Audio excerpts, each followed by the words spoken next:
Eu namorei o pai da Joana durante 6 meses só. Nós nunca moramos nem um dia juntos. E depois de haver desmanchado o namoro, eu descobri que eu estava grávida. Como mais uma história de muitas mães solteiras que vocês já devem ter ouvido, o pai não quis a gravidez. Eu já era médica, já tinha 31 anos, já tinha condições de criar minha filha sozinha. A única coisa que eu precisava era do apoio da minha família, que me apoiou. Financeiramente eu tinha condição para isso e eu segui a minha vida social e profissional do jeito que eu podia. Bom, a Joana nasceu, o pai não foi vê-la 2 dias depois, pediu para registrá-la e eu deixei, porque afinal de contas ele era o pai dela. E a viu poucas vezes. Dali a Joana nasceu em outubro de 2004. Em julho de 2005 eu dei entrada lá na Vara de Família em Nova Iguaçu, na primeira Vara de Família em Nova Iguaçu, num processo de visitação, porque eu já imaginava que ele fosse alegar que eu não deixaria, que não deixava ele ver a menina. Então eu pedi isso na justiça. E aí nesse dia, então, a juíza acabou arbitrando a pensão para a Joana, que até então não havia pensão. Daí, isso era julho de 2005 até novembro de 2005, até outubro de 2005, dia do primeiro aninho de aniversário da Joana, ele foi vê-la. Não compareceu à festa e nunca mais apareceu para vê-la, entendo eu. Depois disso, eu comecei a namorar meu marido, me casei, e aí ele voltou a aparecer só em setembro de 2006. Um oficial de justiça me disse que ele queria voltar a exercer as visitações que foram lá na audiência de conciliação, foram acordadas que seriam aos sábados de 9 às 11, sempre quinzenalmente. Eu recebi a Joana na portaria do prédio, botou a Joaninha na portaria do prédio, empurrou ela para dentro da portaria e a Joaninha estava de moletom. Nós moramos em Nova Iguaçu, outubro, de moletom, era um calor infernal, a Joana suava de pingar. Quando eu tirei a roupinha dela em casa, que eu não entendi, e o moletom da irmã, não era o moletom dela. Quando eu cheguei em casa, que eu retirei a roupa da Joana, ela estava com a roupinha dela por baixo, toda rasgada, cheia de arranhões no pescoço, com equimose, que na verdade era um hematoma grande no dorso, cheia de equimoses no corpo e esses arranhões no pescoço. Ela tinha 2 anos e meio, ela não sabia se expressar bem, cada vez que eu perguntava o que acontecia, ela só chorava. Aí eu a levei até o pronto-socorro pediátrico da cidade, teoricamente é o hospital de atendimento particular melhor da cidade, e a pediatra, na mesma hora, mandou que chamasse o meu marido, porque se tratava de síndrome de espancamento. Então ela nos encaminhou ao IML, porque ela precisava do laudo do IML, e ela precisava, para registrar no atendimento médico, o que eles chamam de BAN, que é o boletim de atendimento médico, o número do IML. E lá no IML mandaram que nós fôssemos até a delegacia para fazer um registro de ocorrência por maus tratos à Joaninha. Foi o primeiro processo grande de maus tratos à Joaninha. Houve outros pequenos que a gente chegou a ver.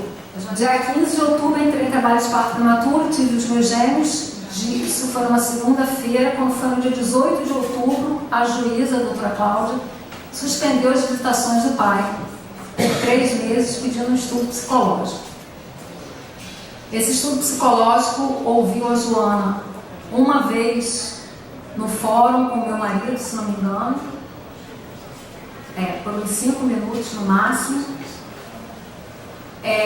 Viu a Joana quando elas foram até a minha casa, porque eu estava em período puerperal, tinha acabado de ter os gêmeos estavam internados no UTI, e elas falaram que tinha que fazer tudo muito rápido, porque era um caso que tinha que ser resolvido rápido. Então, pediram que eu ficasse na minha casa, eu ainda estava assim, com os pontos da cirurgia, e elas foram até a minha casa para conversar comigo. Conversaram comigo o tempo inteiro, tentando justificar todas as atitudes do André. Mas será que ele não fez isso por causa disso? Será que ele não fez aquilo outro por causa disso outro?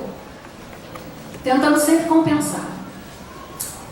terminou a entrevista, elas foram embora, e daí São Laudo, que a Joana podia perfeitamente ficar com o pai, que não tinha havido problema nenhum, porque com ela tinha sido um tombo no banheiro, que o pai relatou. Bom, a juíza liberou a visitação para o pai no dia 8 de janeiro, ainda nos moldes de domingo, de 8 às 18. Você lembra do nome do juiz? Lembro, doutora Cláudia Nascimento Vieira. É a juíza titular da primeira vara de família de Nova Iguaçu. Nunca mais o pai dela apareceu, nem nunca mais ligou, nem nunca mais soube notícias da Joana. Nunca mais. Até que não sei se foi agosto ou setembro, eu fui chamada de novo a comparecer ao fórum para conversar com a psicóloga, porque aquele estudo social que liberava a visita para a Joana nos moldes de 8 às 18 horas e que deveria ser revisto em 120 dias, ia começar a acontecer ali naquele agosto de 2009. Eu fui chamada até o fórum. Uma das psicólogas que havia estado na minha casa, junto com uma outra psicóloga que eu nunca tinha visto, que estava começando no processo, conversou comigo. Na verdade, assim, distratou usando palavras de baixo calão até. Não deixou que meu marido entrasse comigo. Não quis falar com meu marido. E aí nós comentamos isso com o nosso advogado falou que era para ir até a corregedoria e fazer contra ela uma queixa, isso viraria um processo administrativo. Nós fizemos exatamente o que foi a orientação do nosso advogado.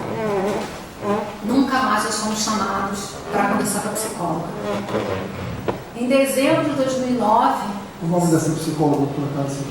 Conheço também, é a Roberta M.N. de Carvalho, o sobrenome dela, eu sei por causa do processo. Como é? Roberta, acho que é Roberta Marília M. de Carvalho. E o nome da outra psicóloga, Vânia Sueli Mafra Anis. Mafra? Isso, Anis. Bom, daí a gente já estava em viagem de final de ano, como a gente fazia toda vez. Meu marido voltou em casa porque ele trabalhava na época como ministro na igreja que nós então congregávamos. Ele voltou em casa para resolver alguma coisa na igreja, buscar mais alguma coisa para as crianças. E aí o porteiro nos avisa que o pai está lá na porta do prédio querendo ver a Joana. Meu marido avisou: olha, tem 2 anos e meio que você não aparece, você nem nos mandou uma notificação. A Joana não está aqui, ela está viajando e você hoje não vai poder ver, você volta no domingo que vem. Pois bem, ele não apareceu no domingo seguinte, mas fez 2 vezes, ele foi atrás de um mandado de busca e apreensão para poder buscar a Joana, só que ele não aparecia lá em casa. Bom, mediante isso, nós voltamos em janeiro para casa para poder resolver esse problema da visitação da Joana. Nós já estávamos em processo de mudar para São Paulo, porque eu tinha recebido uma oportunidade de emprego em São Paulo muito boa. Nós já estávamos em processo de mudança e nós voltamos para casa em janeiro, ficamos janeiro inteiro em casa, ele não apareceu mais. Em fevereiro nós mudamos para Campos do Jordão. Lá em Campos do Jordão a gente começou nossa vida, a Joana foi matriculada na escola. Quando foi em março, ele apareceu lá no dia de domingo, de novo, sem avisar, dizendo que queria ver a Joana. Joana estava em São Paulo, na casa da minha irmã, porém numa outra cidade. A gente ligou para minha irmã e mandou que minha irmã trouxesse a Joana, porque o pai dela queria vê-la. A Joana chegou meio-dia, ele tinha para vê-la até às 18 horas. Ele ficou com a Joana de meio-dia às 2h40 e foi embora. Aí nós pegamos a Joana de volta. Quando a Joana voltou, ela já voltou chorando, dizendo para mim que não queria ficar com ele, porque ele disse que ela ia ficar com ele para sempre, ela não queria isso. Eu não entendia nada disso. Hoje em dia eu entendo as coisas que a Joana tem que dizer que fazem sentido. Naquela época, para mim isso não fazia o menor sentido, porque eu nunca vi nenhuma mãe normal perder a guarda de filho. Assim, nem mãe prostituta, nem mãe drogada, nem mãe que pode cuidar do seu filho, vai cuidar do seu filho. Então assim, ela falava essas coisas para mim, eu não entendia muito bem. Daí ela já voltou chorando. Em abril ele me passou um outro torpedo dizendo que ia ver a Joana de novo. Preparei a Joaninha para vê-lo, foi a Joaninha chorando de novo. Às 3 horas ele devolveu a Joana. Não ficou com ela até às 18 de novo, devolveu a Joana. Isso em abril. Joana voltou de novo chorando, dizendo que não queria mais ir com ele, mas não tinha jeito, assim, era direito do pai, ele era pai dela, era direito dela até conviver com o pai, por isso que ela veio brigado tanto lá no início, e hoje até eu me penalizo por isso, porque se talvez eu nunca tivesse brigado para ele ser pai dela, não tivesse chegado à situação que chegou. E aí, quando foi no dia 19 ou dia 20 de maio, se não me engano, a gente estava no Rio já, e aí a gente ficou sabendo que houve um movimento no processo da vara de família que a gente não sabia o que era.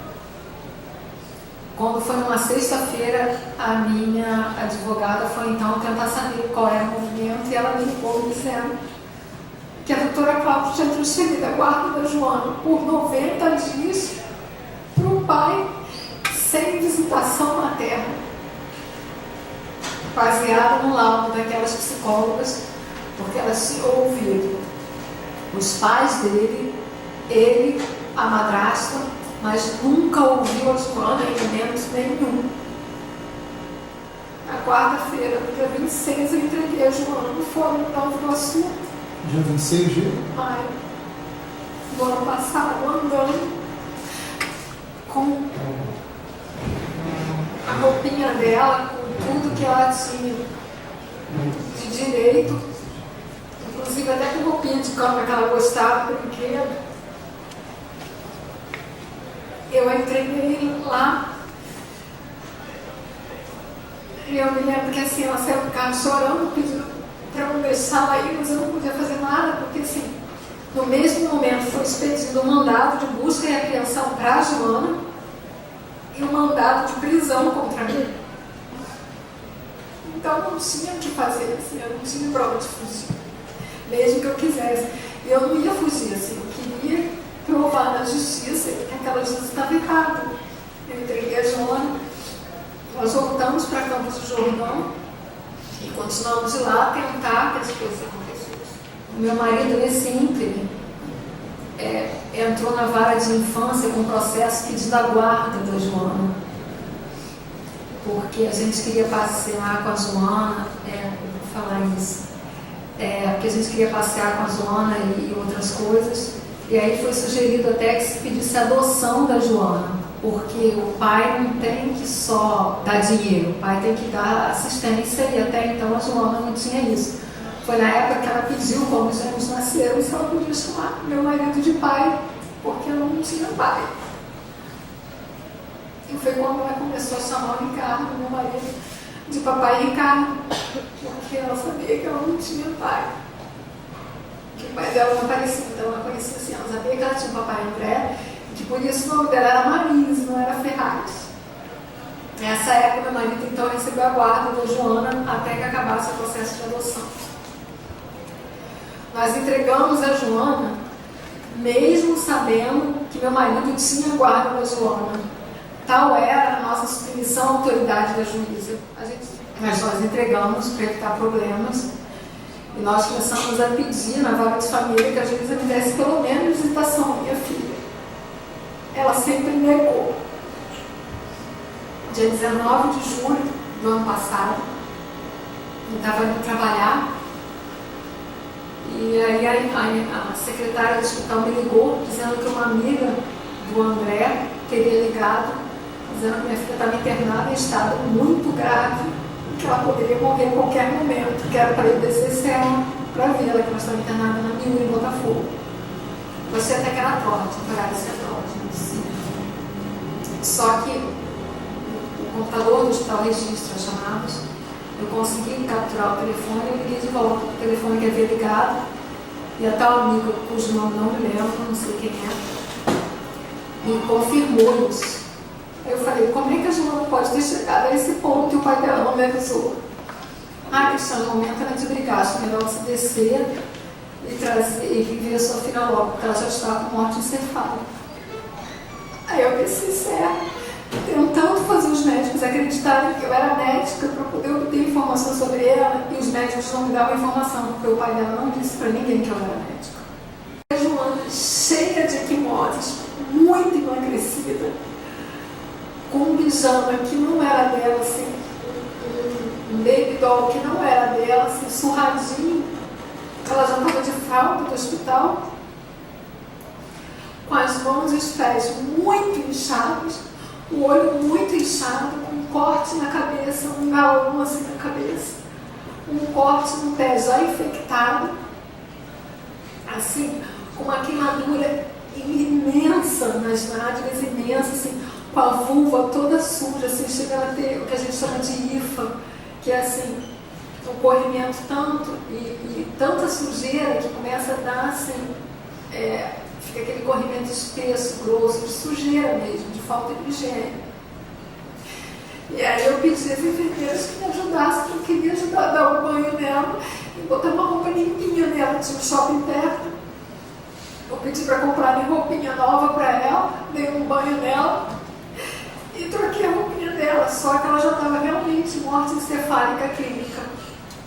Daí os médicos falaram para mim que iam fazer o eletroencefalograma, porque assim, morte encefálica a gente pode ter os sinais clínicos e depois a gente precisa, para fechar o diagnóstico, o eletroencefalograma, que é aquele aparelhinho que a gente vê nos filmes, que a gente vê sempre como eletrocardiograma, que fica fazendo aqueles risquinhos do coração, tem esses risquinhos no cérebro também. Ele precisava ser quase que linear para dizer que a Joana realmente estava em morte encefálica. E a gente estava esperando o resultado desse exame para tarde. Quando esse resultado estivesse à tarde, é o momento de desligar os aparelhos, porque a Joana estava em morte encefálica. Foi feito esse exame à tarde, ela tinha atividade elétrica cerebral.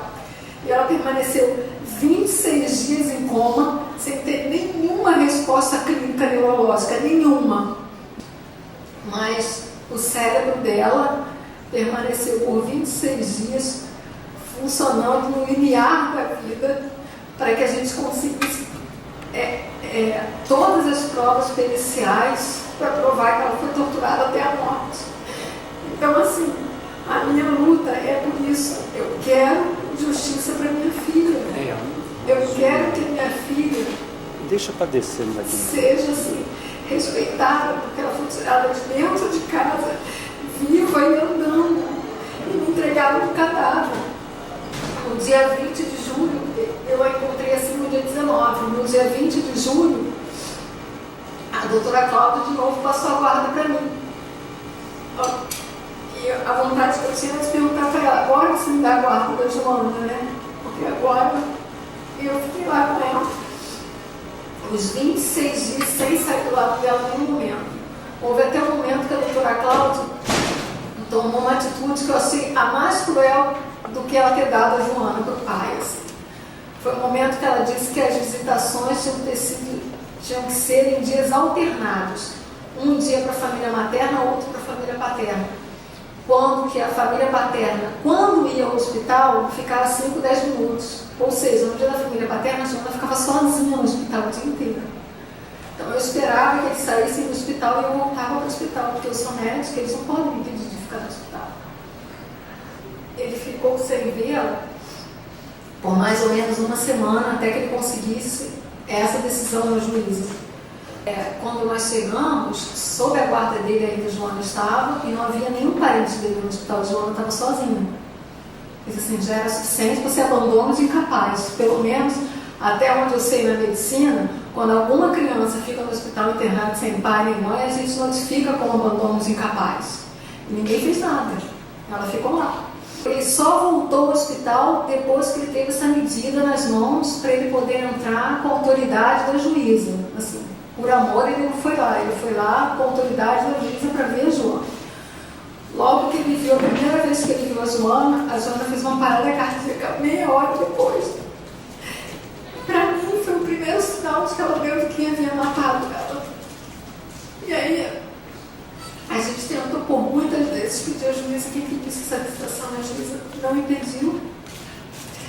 E a Joana partiu exatamente no dia 13 de agosto, que era dia de visitação paterna, dos familiares paternos. Não havia nenhum familiar no hospital. Eu estava lá, e aí o médico falou para mim que eles tinham acabado os seus esforços. Eu falei para ele: tudo bem, eu vou ficar aqui do lado dela, segurando a mão dela. Aí ele falou assim, fica monitorando, porque assim que o coração parar, a gente vai desligar todas as máquinas, porque o coraçãozinho dela já não respondia mais a medicação. Eu fiquei lá segurando a mão dela, até que ela tivesse o último batimento. Daí, uma meia hora depois, o médico me entrou na sala, onde eu estava com ela ainda, porque eu estava ajudando a cuidar dela.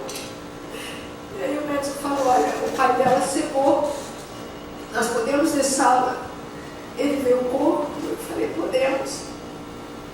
Ele entrou, ficou parado por uns 2 ou 3 minutos, assim, olhando para ela. Eu ainda perguntei para ele, falei, sua filha está morta, você não vai nem chorar. Ele virou para mim e falou assim, não, eu primeiro preciso entender tudo isso. E foi embora. Depois disso eu nunca mais falei com ele, nunca mais ouvi.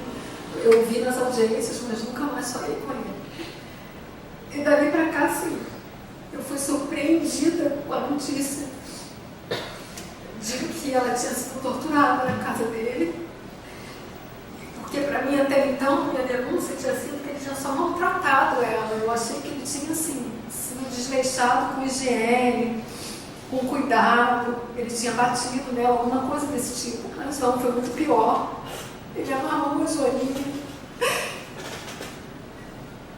pés e mãos, deixou um tapete frio dentro de um closet, sujo de xixi de cocô, com a camiseta regata, só de calcinha. E esqueceu dela ali. A mamãe relata que nesse dia ele saiu com as outras 2 filhas para ir passear e deixou a Joana ali daquele jeito. Quando ele voltou, que ele resolveu limpar a Joana. Ainda brigou com a babá, assim, recomendou a babá que não a limpasse, porque poderiam sujar os lençóis e a Vanessa não iria gostar. E aí depois veio lá o pericial do ML que confirmou tudo isso. Assim, a Joana morreu de meningite viral, doença que não mata ninguém, exatamente por causa das condições subhumanas e degradantes que ela foi mantida dentro daquela casa.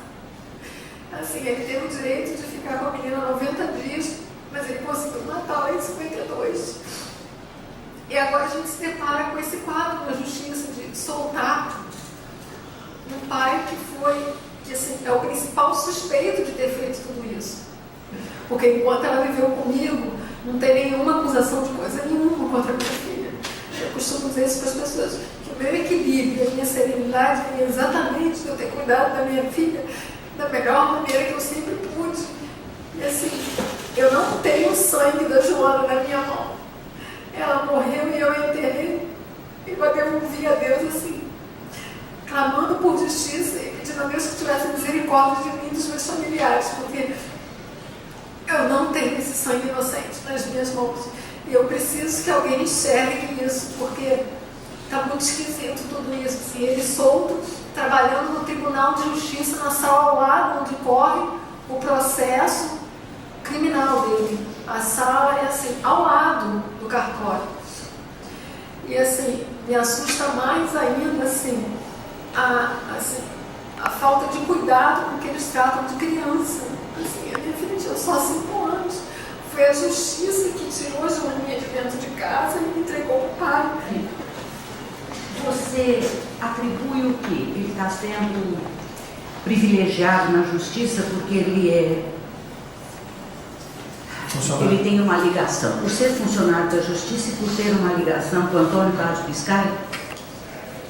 Na verdade, deputada, a única coisa que eu posso provar para vocês, a mídia já está cansada de saber disso, todos já sabem, é que eu tenho, numa dessas visitas dele, de 2007, naquele ano de 2007 que ele visitava a Joana, ele levou a Joana e não trouxe. Nós conseguimos um mandado de busca e apreensão de 5 endereços dele que estavam no processo. Nesses 5 endereços a gente não encontrou a Joana. Na casa dos pais dele tem uma certidão do oficial de justiça que diz que o pai dele teria ligado para o Biscay e o oficial de justiça, e, assim, coagindo o oficial de justiça, e o oficial de justiça diz que estava trabalhando porque ele estava cumprindo ordens do juiz dele e que ia continuar trabalhando. Então, o oficial de justiça dá essa certidão dizendo que foi intimidado pelo Antônio Carlos Biscaia. O Antônio Carlos Biscaia é casado com a irmã gêmea da mãe dele, que é a promotora da vara de execução penal, que por sua vez é o local onde o André trabalha. Por exemplo, quem é a promotora? Quem é a promotora? Maria Helena Rodrigues Biscaia. Quem é o juiz que soltou? Alberto Fraga. Alberto Fraga. Qual é o nome do oficial de justiça? É isso que eu pergunto. Aurélio Lima e Silva, se não me engano. Esse fato me parece explícito, né? Por essas razões que o senhor está alegando. O oficial de justiça tem fé pública, está no documento que ele está dizendo que sofreu um constrangimento, que é gravíssimo. E o tipo de constrangimento, deputado, que eu li, isso eu me desculpe, que é o mais baixo possível. Nos termos O que teor, a gente ouve, é o teor. Ele relata que o senhor Antônio Carlos Biscaia teria dito para o oficial de justiça, aquele termo que já é até motivo de piada. O senhor sabe com quem está falando? Essa é a pior coisa que pode existir. Então, eu sei das ameaças que a Cristiane sofre. Durante o processo, a promotora, dando uma aula na escola, é promotora, não é? Isso. Dando uma aula na escola, diz que vai prendê-la. Na escola da magistratura. Escola de magistratura. Escola de magistratura. Antes que as pessoas pensem que é uma escola, né? Não é uma escola qualquer. Na escola de magistratura diz, eu vou prender esta mulher. Quer dizer, a intimidação, por causa da proximidade e parentesco do réu, porque ele é réu ainda, do réu, Claro, tem denúncia, né? com o senhor Antônio Biscaia e o Poder Judiciário é flagrante. Por isso que eu fiquei muito feliz quando Vossa Excelência disse que a Cristiane ia ser ouvida aqui. Claro. Porque eu acho até que existe um acovardamento da imprensa. A imprensa conta tudo, menos esse pedaço do Biscaia. Durante todo esse processo que vai lá, porque tem várias situações que são muito delicadas, né? Aqueles psicólogos que atuaram Exatamente. e confeccionaram esse laudo, elas não poderiam ter feito esse laudo porque elas estavam impedidas, elas estavam respondendo à representação da Corregedoria de Justiça. Qualquer profissional do direito, né, sabe que esse profissional está impedido. E a guarda é dada baseada no relatório dessas psicólogas. Nesse laudo. Que é isso que está me chamando mais a atenção. Porque não é só a soltura do André, que me parece grave. Talvez as interferências ou a influência não tenha sido dada só nesse momento final. Não foi só no momento. Só no momento. Exatamente. Durante todo o processo, inclusive na vara de família.